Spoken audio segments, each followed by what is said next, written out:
All right, the cheesesteak pasta is obviously it's got pasta, so I'm boiling the pasta. That is one box. That is the jovial.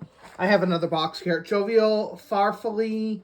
It's the bow ties. These cook the fastest, so that's why I use them. You can use any noodle in this.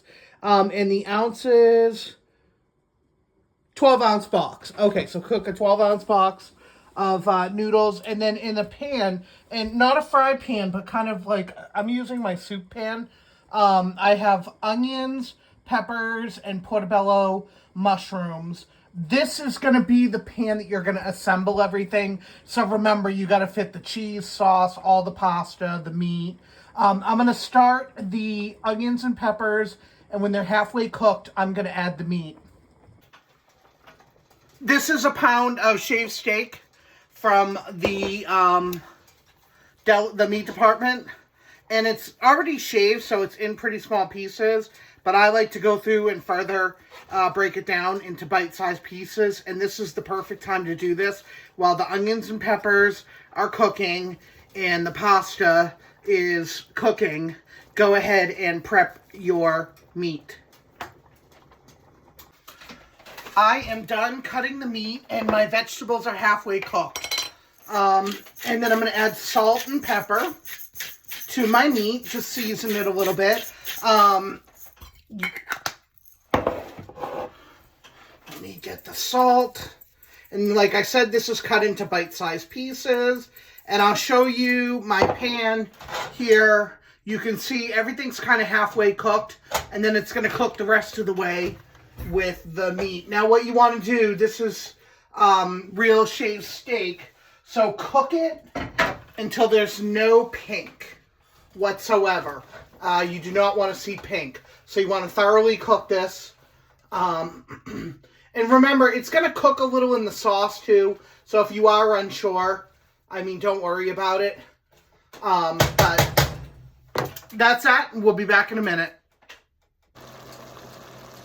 It looks good already, and I haven't even made the cheese sauce yet. So the next thing you want to add is a block of 8 ounces of cream cheese. So I have that. Turn your heat down a little. Mine's just sizzling away. Add that cream cheese first and get it all melted. It's going to take a few minutes, but you want to get it melted. So I'll come back and show you what this looks like when it's all melted. Because again, it's going to take a few minutes, but it's going to coat everything. And that's going to help make more flavor and make it a little thicker. See how that's all coated? And next thing we're going to add, I use canned coconut milk. And trust me, it doesn't taste like coconut. But at this point, you can use heavy cream. 1 cup of heavy cream or coconut milk.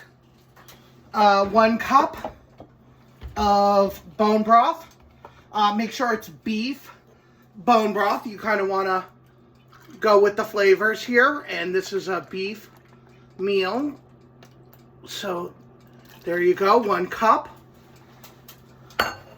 And then I'm going to add a little bit of garlic.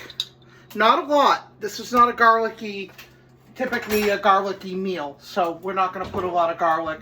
And then go ahead and stir that. And it looks like, wow, that's a lot of liquid, but remember, we haven't even added the pasta and the cheese in yet. So that's what we're going to do next. We're going to finish this up.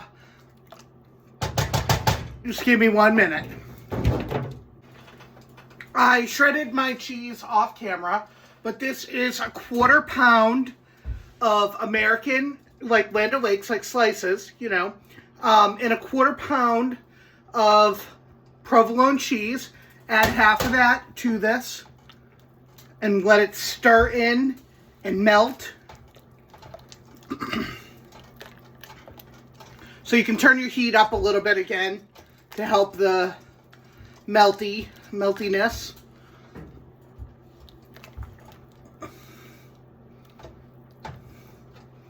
I'm going to add the rest of that cheese.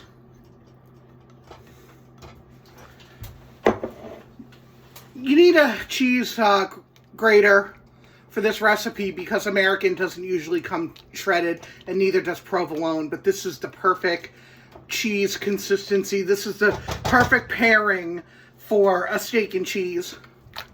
And then the last thing we're going to do, things look melty and cheesy. I'm going to go ahead and grab, this is where you're really going to see it transform. Get all that pasta in there, however you can. There we go. And then stir that in. See why I used a big pot? It started off, it just looked like a little bit, but it makes a ton. I'm going to be giving this to my caregiver. I am going to be having, sending some over to my neighbor. And this is steak and cheese. Oh, and I wanted to add, if you don't like mushrooms, just leave those out. I forgot to say that when we were doing the vegetable part of the meal. Whatever you would put in your steak and cheese is what you want to add to this. So if you only have onions and peppers or whatever, I do mine with mushrooms. And the portobello are so good that people that don't even tell me like, oh, I never liked mushrooms until I had the ones that you make.